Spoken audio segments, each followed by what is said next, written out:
This week we have Kunal back again in our conversations with him. Today we are going to continue our review of the film. We are going to sort of play through the start of the Earth clips and delve into what is the background behind each shot, the stories, and the research associated with the rest of the film. So welcome back, Kunal. Thanks, Jagan. I hope we go a little faster. Last time, I think we managed to cover 12 minutes, which I think we'll need to go. We'll move a little faster. I hope. Anyway, let's go. Yeah, I can't promise that because there is so. I was, while preparing for this talk, I was reviewing the film.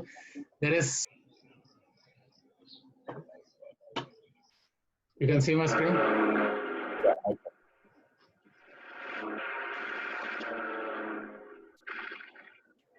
I'm going to reduce the sound just to make sure that we can hear each other. Yeah. A lot of this is stock footage. I get it. The Battle of Britain footage and all. Yeah. And that's right. At some point, you start using the actual IAF related. Yes, this was in Jamnagar. This was shot by Dipti when they took a helicopter and went. And then, of course, we intercut a lot of it because, otherwise it becomes, you have to give it some sort of continuity. The problem with most of this footage was that these are Lysanders from one squadron. Yeah, this is genuine IAF related footage, which we didn't know before. This we got from the Sena Chitra Prabhag, I think, the Lysanders. And the interesting story about this was that the people of Bombay had paid for it. Like, for example, this particular shot actually shows Jumbo Majumdar, and watching him on film is a rare thing to. It's quite a interesting looking aircraft, with the. And each aircraft apparently cost £5 sterling. I don't know if that's really true or not, but I doubt it. But this probably makes an interesting story. And this particular footage is probably from one of the SFTS. In fact, that's Webel. Yeah. Then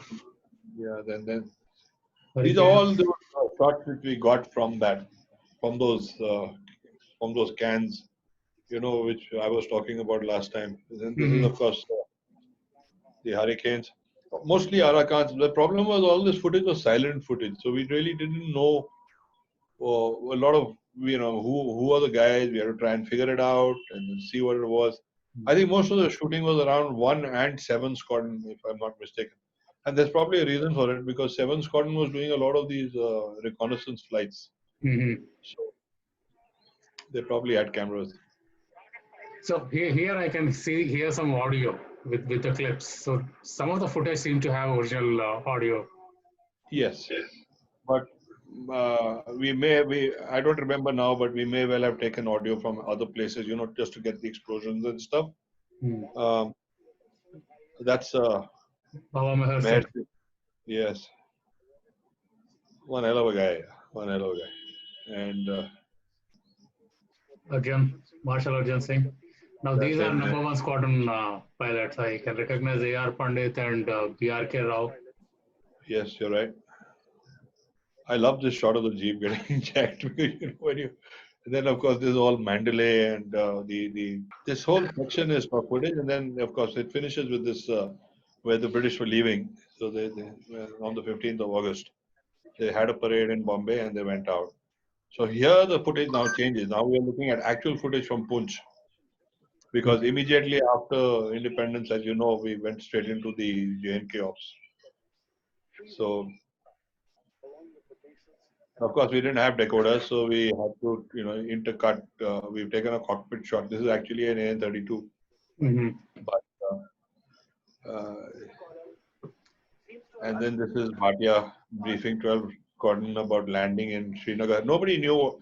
Today there's a lot more information thanks to you and Air Marshal Bharat Singh. And but that time, it was actually quite a job. Then getting everything, getting the medals, getting each man's profile. Springett was very good in this. He and Dipti worked very hard on this. They used to, every pilot's profile was worked out. A lot of it doesn't come across in the film because you can't do that. But if you actually see it. It's as accurate as we possibly could make it at that time. Yeah, I paused it here because I got a few questions about this particular reenactment. One of the things that catches our eye is like if you look at this particular shot, you see the Sikh officer wearing World War II medals, and he's also wearing an RIAF wings with the crown and all. That's right. And I'm sure by this time when we were shooting this, the IAF was already changed their uniform over into the blues, right? I mean, Yeah. All these uniforms. Yeah. All these uniforms were stitched for individuals. So uniforms were stitched, rank badges were stitched. The wings, if you see, as the RIAF wings were made. The medals, we had to take each guy's profile. Even the guy sitting at the back, I mean, it's not that you just got the medals for the guys in front. And there's a lot of expense and a lot of effort went into it. And that's So, even the red patka inside the blue thing, even that had been researched. It couldn't be green, it couldn't be anything else. So, we were very conscious of the fact that we were doing a historical film. So, okay, now this is you pause it here for a while. Now, this is footage which I've now a lot of films have used it, because one of my big problems has been that people have just been using footage left and right, cutting our films. But this, we took the TA battalion of the Sikh regiment, and they were based in Delhi. So we got these decoders and we dragged them out and placed them at a certain point in Palam, including that yellow one. And for years after that, every time I landed in Palam, I would always see, in Delhi, I would always see that yellow decoder standing there, because nobody had shifted it back. One of the decoders was Singhania's, JK Singhania's. That was the one which was working. So we could start that and, prop it around. We couldn't fly it because at that particular time there was some problem, but it could taxi. So the others couldn't. The Singhania Dakota was in Palam as well? It had been flown in from Bombay. Okay. But the yellow one and the other ones which are there in the subsequent shots, they didn't even have engines. I mean, we were towing them. I mean, we were drag them and all that. You will come to a particular shot where the 25-pounder fires. I'll tell you what happened at that time. Let's go on with that.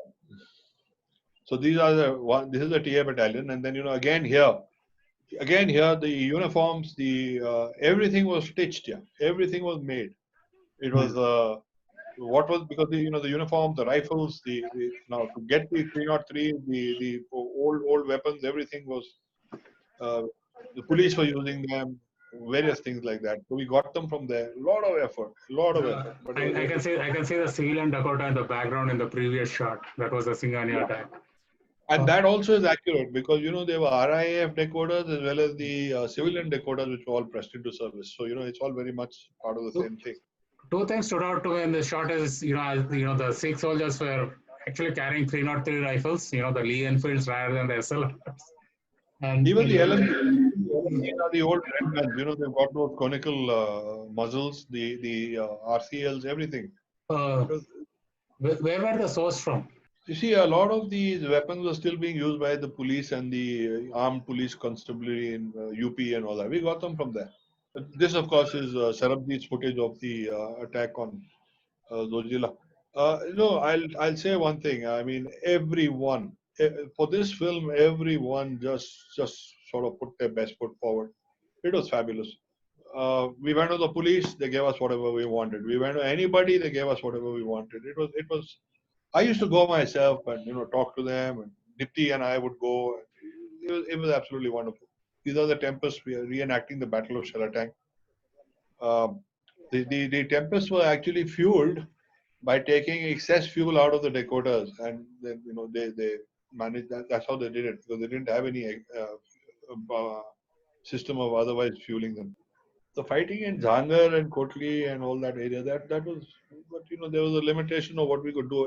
If I could have flown even one decoder, it would have been a different story. But here, this is again kicking it out of the side doors. December 1997, the situation in Poonch was critical. The thrust from Jammu towards Poonch broke down, and the Srinagar brigade failing to link up with the garrison there, the only way Poonch could be salvaged was from the air. Brigadier Preetham Singh, The garrison commander. So this footage came from Sarabjit Singh, who was there during Sarabjit, the yes, and again, they were very, very good. Yeah, I mean, I asked Sarabjit for it in cuts, he gave it to me. It was really very nice. On December 12th, This is the actual landing in Punch. on a 600-meter improvised airstrip. I've been to that airstrip later. Okay, now that is Air Commodore Hoti, who is playing Baba Meher Singh. And Hoti, he later was M.R. Hoti. uh-huh. He was commanding the base at Hindon, and we had a lot of interesting times with him because he was AOC Hindon, and as I told you last time, we had used the Air Force officers and Army officers as the actual actors. So everybody was, doing their bit, but this particular bonfire scene was very funny because the punchline had to be delivered by the AOC, which is Hoti. And if you notice, they're standing there with glasses of whiskey, and Hoti got terribly nervous about this shot. And we had to take a few, we had to take a few retakes. I think 4 or 5 of them, and every time he knocked back his whiskey. And the problem was his wife was also there, and she would every time tell him, "Ki, darling, you better get it right now." And Hoti was getting more and more, happy. And after some time, he just couldn't come up with this line. So, and the amount of whiskey which was going down was also creating a problem. So I put him in his gypsy, went to his house, put his head under the tap, gave him 2 bananas to eat so that he sobered down, came back, said, "Now for God's sake, deliver the lights." Now this is the other part where we are using those ceremonial guns which were used for when they fired when the aircraft was being loaded earlier.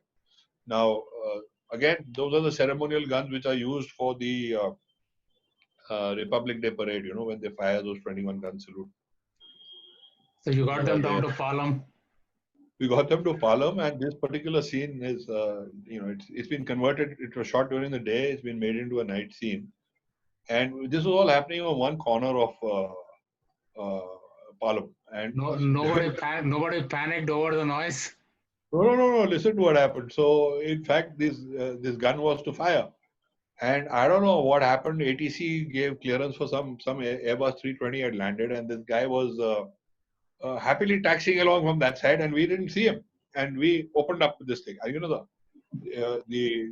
25-pounder fires with that blank thing, you get a huge, massive flash, and the sound is like da-dam, and we heard this, and suddenly we see this Airbus coming, and the pilots had their eyes round like that. They didn't know what had happened. I mean, imagine land in Delhi, you're happily taxiing along, and suddenly you come around the corner and there's this 25-pounder going bang into your face. They turned that Airbus almost like a motorcycle, and they were gone. They were not taking any chances. They thought there's a coup going on in Delhi or something. Yeah, it was kind of funny. But as I said, that Dakota was standing in that place for centuries after that. I think even now they just partly moved it in the dispersal area. The yellow Dakota, they actually moved it to the main area. Now it's been repainted silver. All the dust removed. Now it's the primary Dakota in the IAF museum's collection. Right. All right, so let's move on to the next clip. Later, when I was shooting the Kargil film, I got the Bofors guns being taken across. Here, this has a lovely story. When they Meher Singh flew the first Dakota in, and he even had Timaya on board.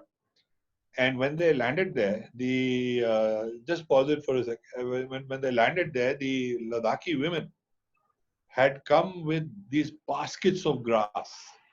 And there's a photograph of them, sitting in their Ladakhi costume with this grass. And the reason they brought that was because they were told, firstly, the airstrip was built with, they used their feet, the lay landing ground and all that was made like that.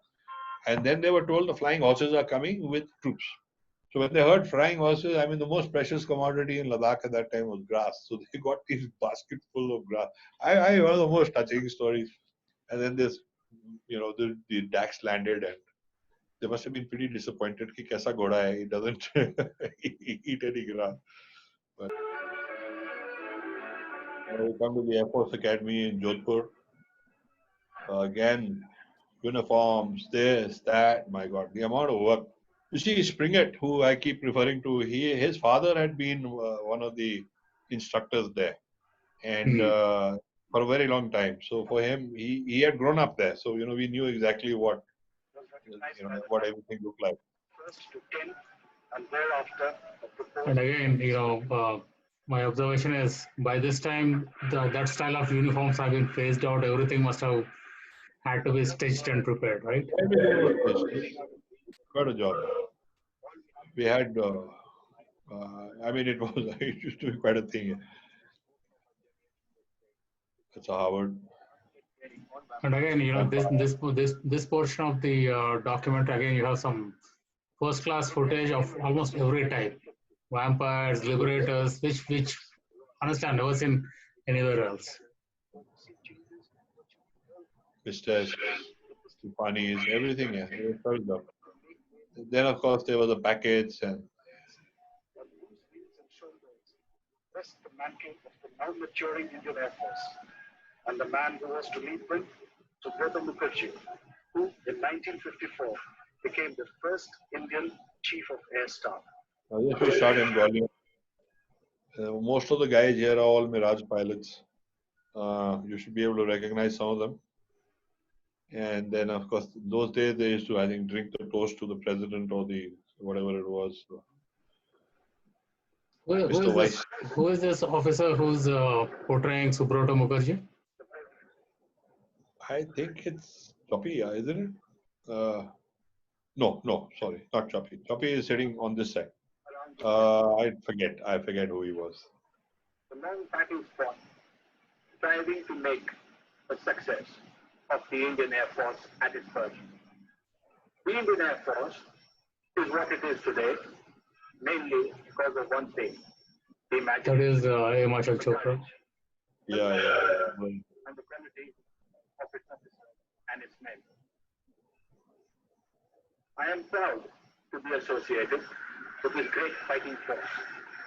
Liberators, Result of the which been kind of always got back in the service. That gets him to come. With Captain Rajinder Singh's salvage. They did pretty amazing work with all this stuff. And then, of course, that's me landing in a Hunter, by the way. That's a trainer. This is in Kalaikunda. The trainer is slightly more bulbous because of the two guys sitting rather than, of course, Canberra. At that time, everything was painted silver. In this particular shot, I can see it's the target tug unit, I think, TTF. Yeah, probably. This is in Kalaikunda. These are all hunters.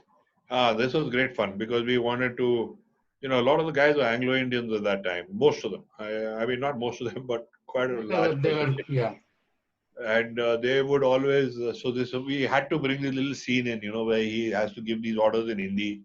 And then, he just comes up and he's crammed it up and then he forgets. So he says, I forgot. So, this guy says, carry on. Typical Air Force. I know who's flying this. The aircraft on the right was, on the left was Nagra and me. This is landing in Ladakh. And later, Daulat Beg Oldie also, they landed with the jetpack.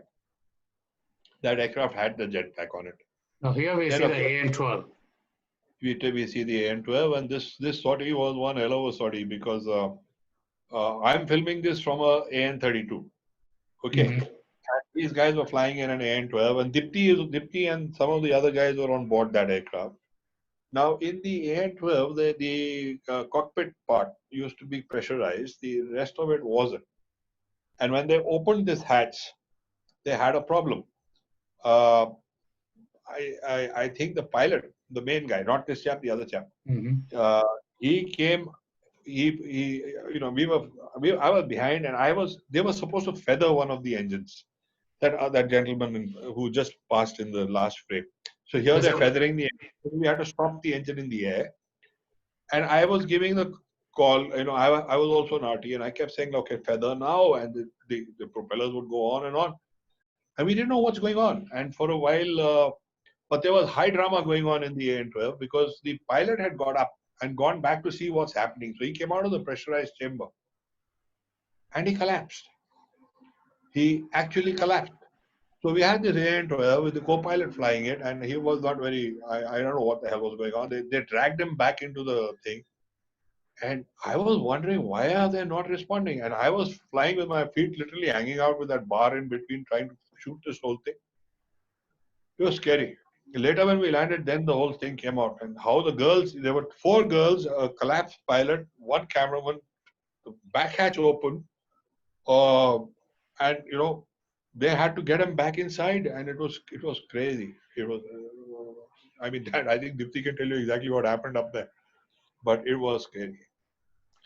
And then when this sortie, this particular thing was supposed to depict Chandan Singh's flight, where he picked up some LMG fire also from the Chinese.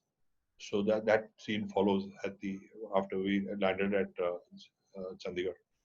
But this particular AN-12 sortie was something else because the worst part was, you know, sitting up there, I'm wondering why are they not responding here? Because generally, you know, and as I told you, 16mm, we had very limited film. It wasn't video ki chal raha hai, to chal raha hai, you know. So I'm giving a very precise order. I'm saying, okay, feather now. You know, still carrying on for a very long time. Then again, you say feather now, nothing is happening. So anyway, that was quite a thing. Yeah, I had 2 observations about that particular sequence. Number one was color footage of AN-12s flying is, you know, you absolutely cannot find it anywhere other than here. Because it was around that time that that particular aircraft was being phased out. So after that, you really could not find a flying example. The second thing was I was a little bit surprised at seeing the engine feathered, and I was thinking, did they really allow this to be done in the air? Because that's like an incident. Later, I was thinking we could have done it on the runway, but we actually did it in the air. Yeah, but I don't think we got the engine feathering from where I was because I was out of film by that time. You know, because for almost 20 minutes they had not feathered, and when they finally did that. So there was one camera inside the aircraft which has got the propeller stopping. I didn't get it because I think either changing my. By that time, I was pretty worried as to what the hell's going on. There was no response. So it was a co-pilot who actually landed it back? No, this guy recovered enough to land the plane. And since the aircraft was being phased out, I think the co-pilot was actually not really. I think he was an AN-32 guy, if I'm not mistaken. He was not that keyed up on the whole thing. Otherwise, that kind of emergency wouldn't have really happened, you know. This guy finally, he recovered. You can see the Lohit River down below. The Walong airstrip is a very small, narrow strip on the left-hand side. So this was the approach. Again, you know, we didn't have Caribous. We didn't have some of the older aircraft, Otters, this, that. So we had to sometimes fly with other aircraft and depict that. There you can see that. You know, this is depicting the Hunters and the Misters and even the Seahawks had been moved to Gorakhpur, the naval ones. Just pause it there for a while because there's a lot that happened around that. Now, you know, at that point of time, the general belief was that it was Prime Minister Nehru who did not allow the Air Force to be used.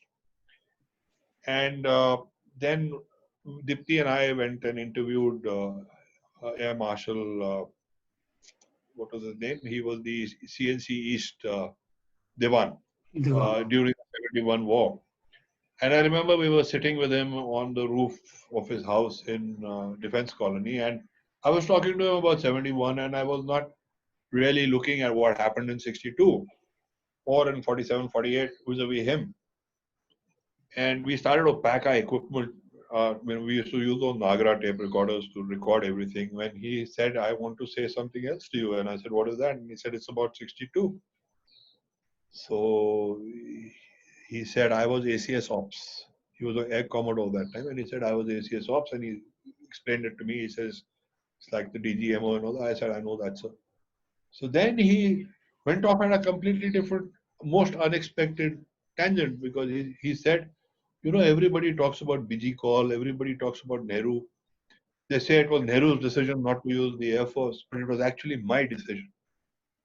And I looked at him and I said, well, hello, what are you saying? And then he explained it.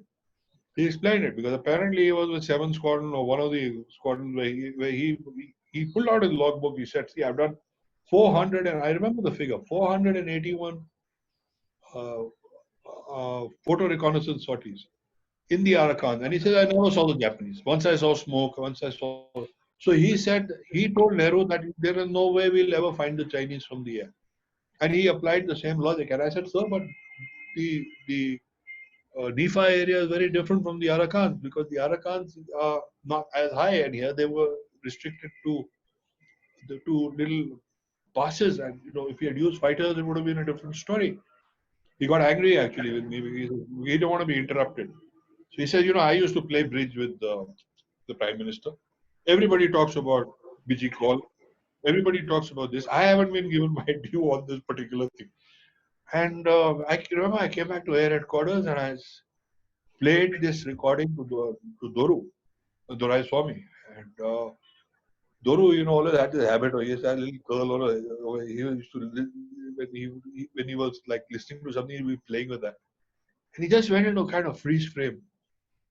And he looked at me and he says, this stands everything on his head because, he said, young officers, we went and bloody fought with everybody. We had fisticuffs and all because people used to say, you guys chickened out.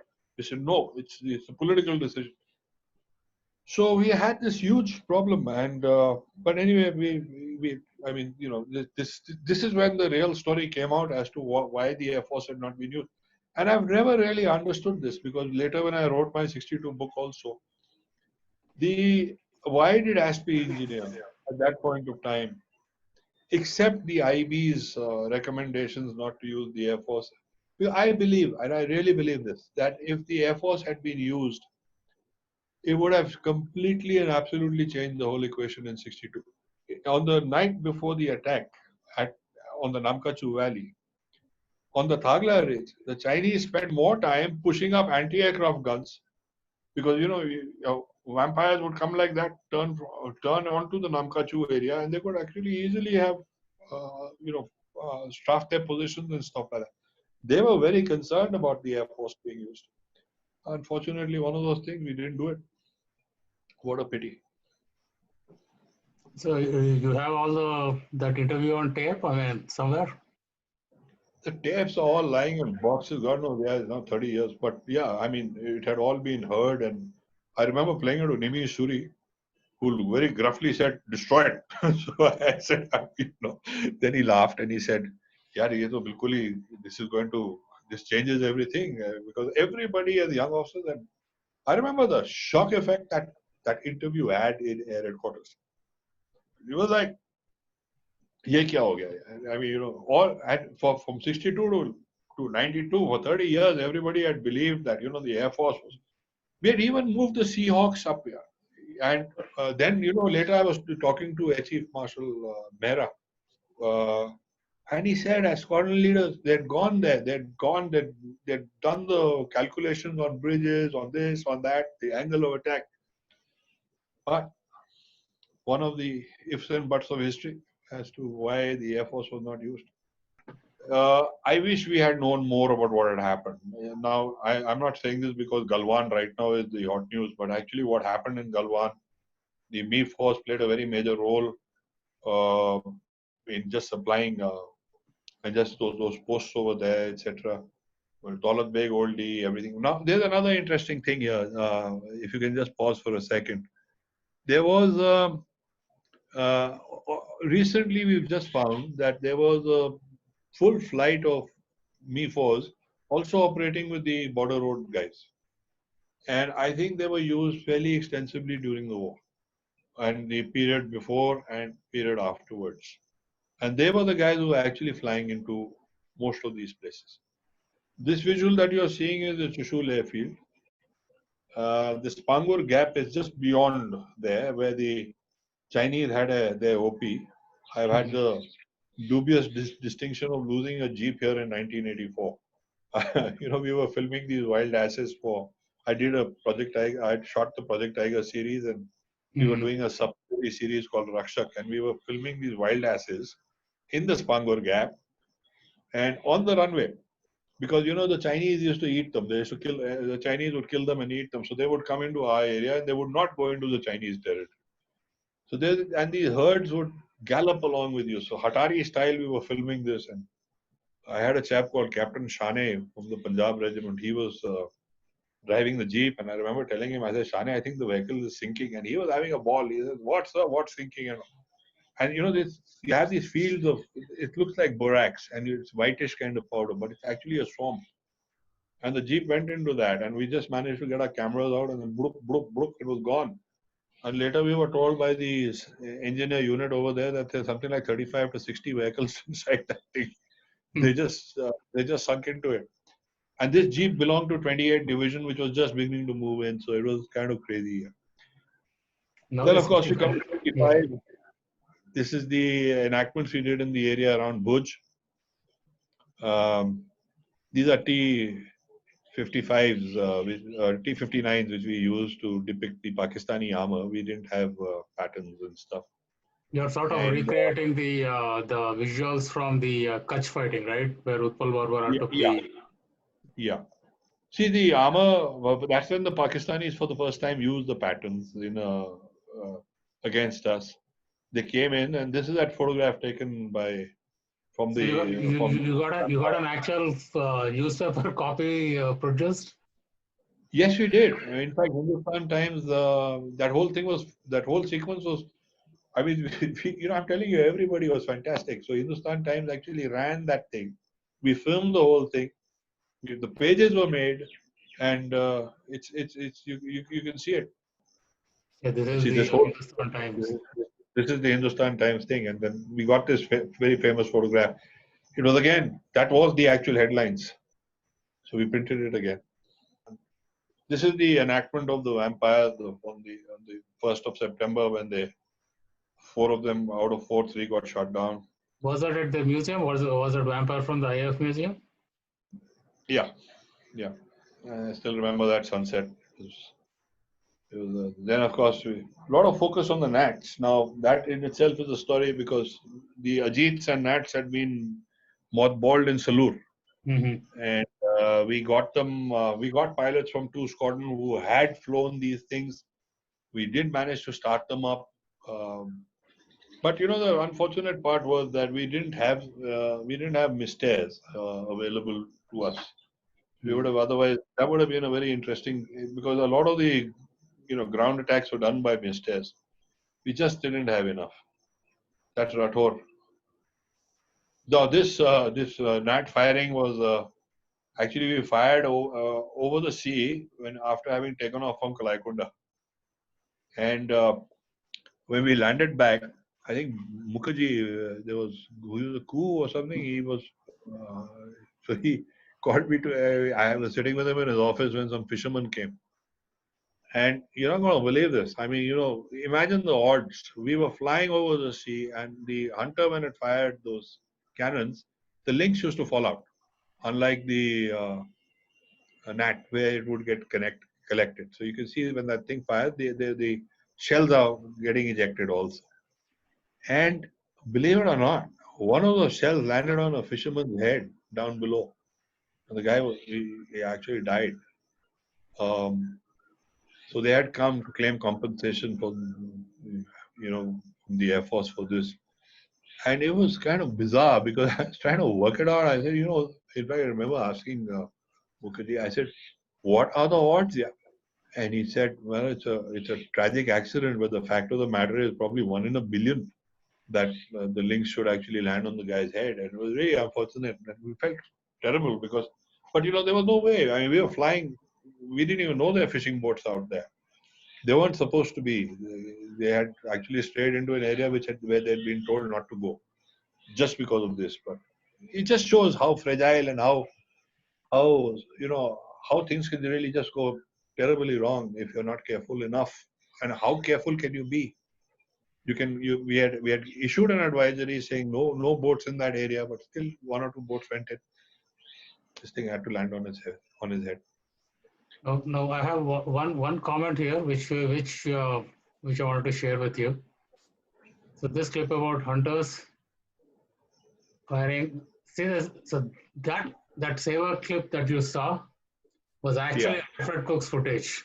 So maybe without you knowing, Alfred Cook did make an appearance in Salt of the Earth. we did. I'm so glad because that's been my one terrible loss that we had because I wish we had known. Yeah. I mean, he was because his sortie, in my view, I think it was he deserved a PVC for that. If anybody in the Air Force ever should have got a PVC, he should have. I mean, just that performance was stunning. Of course, all the details came out thanks to you and Samir and later and all the work that was done. But once that story came out, everybody seemed to know about it. It had happened. What happened to you guys when we were actually searching for this stuff? Yeah. Another guy who deserves to be really mentioned is Dandapani for his. This is that enactment where Arjun Singh reads out that letter which he got from a boy in Bombay saying Hmm. that call me. I'm 8 years old. I've got gun. So, it's terrible. Who was that playing Arjun Singh there? You remember? He was based in Hindon. Can't remember his name. A lot of chaps who had acted in this film were now commanding squadrons and stuff. I remember TP was commanding 30 Squadron and he was part of that bonfire scene with Hoti. And he was telling me that, sir, you took his head and you shoved him under this, you did that. Now, here again, we had this enactment around, uh, Second. you know, around Seco. Seco was a warrant officer's son. So we wanted to bring that part out. This was done at the Air Force Academy. The uniforms here, this was the only thing where it actually always jars a little bit because they didn't have those white T-shirts with that aircraft thing on them. They had a different. They just had the normal white ones. Hmm. This is off too. Taking off. There's something about the MiG-21. It is the. It was my choice of aircraft. Every time that if I had I was asked, what do you want to, which aircraft do you want to fly? And I always ask for this. This is that. These are beautiful shots. Hunters and mix together. Oh man, it was something else. And here, 18 Squadron in Srinagar, and this guy's telling him, that with two 30mm guns, we can shoot down anything. I just loved it. And this airman had a pair. This is actually a true thing. I mean, he had served with his father, and then this is the kind of bonds and the cross connections that exist in the services, which make it so fascinating. Now, where did this? I'm assuming these are Ajits. This was shot in Sulu, Salute, yeah, salute. and by the time Yeah. they have already been retired. Yeah. In fact, Nimisuri had said that we'll try and fly them. Mhm. We did try to, but the biggest problem, the aircraft could have got airborne. But the ejection seats were a problem. And just as well, because when we started them up and we did that sequence in 71, later you'll see that the aircraft actually went off the runway when we even tried to taxi. So that was kind of crazy.